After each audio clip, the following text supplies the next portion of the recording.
ka pa lang sa aking channel, itong unang video na makikita mo ay huwag mong kakalimutan mag-like, mag-share, at mag-subscribe. At kung mayroon ka mga katanungan o gustong pasyalaw din Nueva Ecija, mag-iwan ka na ng komento sa comment section ng video ito.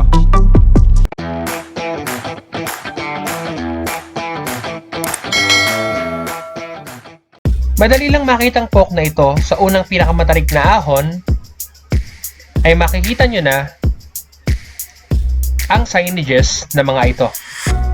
Dati ay magkasama ang poke na ito pero ngayon ay magkaiba na ang management kaya magkahiwalay ang bayad. Ang ating pupuntahan ngayon ay nagkakahalaga ng 15 pesos ang entrance at dito ka magbabayad. Iba yung mayroong zoo. Tara, samahan nyo ako at pasyalan natin at tingnan ang ganda ng poke na ito.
Hindi ko alam kung ano yung itong shape na ito. Pero ang idea yata, pupunta ka dun sa ilalim, pupunta ka dun, papasok ka, tapos dun sa loob, dito ka kukunan. Hindi ko alam kung tawag dito, orange yata.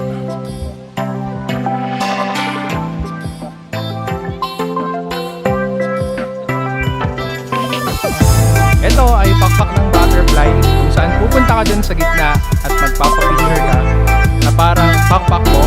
Kukuhanan mo lang ng magandang angulo nang sa gayon ay maging Instagrammable yung picture na yan. Ang inyong nakikita, yung aking tinuturo ay ang El Pobre View Deck kung saan matatagpuan ang mini zoo. Dati ay pareho lang ng tawag ang lugar na aking pinakikita ngayon at ang lugar na nasa taas. Pero ngayong magkaiba ng kailang management ay magkaiba na rin ang bayad sa kanila. 80 pesos ang entrance para makapunta doon sa gawing taas at mas marami ka pang po pwedeng papicturan tulad ng inyong nakikita ngayon. Gayunpaman, magandang pumunta sa lugar na ito sapagkat maganda ang tanawin at talaga namang refreshing. Kung gusto ng bago sa iyong paningin, sabi nga nila, malabali daw ang ganda.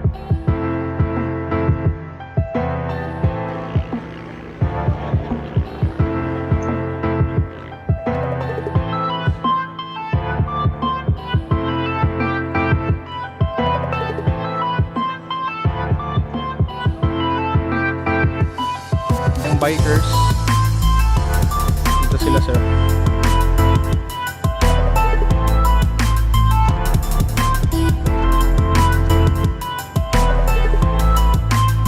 Ayan.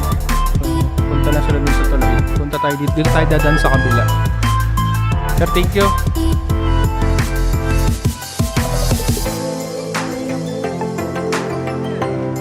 ₱15 yung entrance.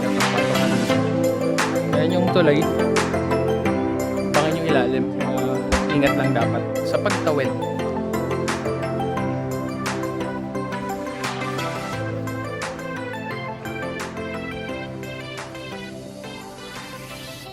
Palabas na tayo dito sa area kung saan tayo nagpa-picture. Hindi na tayo pumanik kasi mayroon pa tayong pupuntahan ngayon. At ayan, alis na tayo.